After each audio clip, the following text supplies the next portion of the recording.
आता बातमी आहे लोकशाही मराठीच्या इम्पॅक्टची। पुण्यातील 300 अनधिकृत बस स्टॉप ठेकेदाराला ब्लॅकलिस्ट करण्यात आले।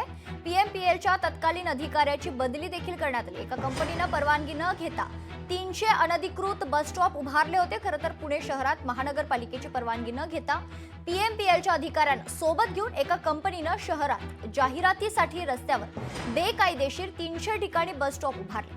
लोकशाही मराठीने सर्वात आधी खरं तर हा प्रकार उघडकीस केला आणि यानंतर मनसेचे हेमंत संभूज यांनी देखील कारवाईची मागणी केली होती आणि आता अनधिकृत बस स्टॉप उभारणाऱ्या ठेकेदाराला ब्लॅकलिस्ट करण्यात आले।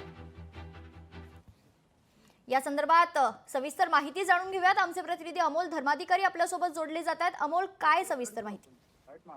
नक्कीच लोकशाही मराठीच्या बातमीनंतर 7 दिवसातच ही मोठी कारवाई करण्यात आलेली आहे, ज्यामध्ये पुणे शहरामध्ये जवळपास 300 वेगवेगळ्या ठिकाणी स्टीलचे अनधिकृतपणे बस स्टॉप उभारण्यात आलेले होते। खरं तर पथ विभाग आणि आकाश चिन्ह विभागाची परवानगी आवश्यक होती, मात्र ती सुद्धा परवानगी या ठेकेदारांनी घेतलेली नव्हती। आणि दुसरीकडे पीएमपीएमएलचे जे दत्तात्रय झेंडे आहेत, तत्कालीन अधिकारी ज्यांच्या संमतीनं हे सगळे बस स्टॉप उभारण्यात आलेले होते, त्यांच्यावर सुद्धा कारवाई करण्यात आलेली आहे। त्यांचं सुद्धा डिमोशन करून त्यांची बदली वाघोली डेपोच्या मॅनेजर पदी करण्यात आलेली आहे। तर दुसरीकडे ज्या कंपनीने ज्या ठेकेदाराने हे 300 बस स्टॉप उभारलेले आहेत त्याला सुद्धा ब्लॅकलिस्टेड केलेलं आहे।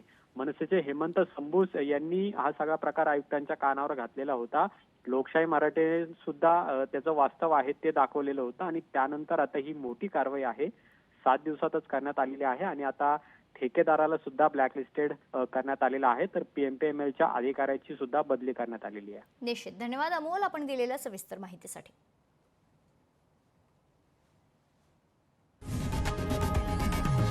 लोकशाही मराठी ऐका, पहा, जागरूक रहा।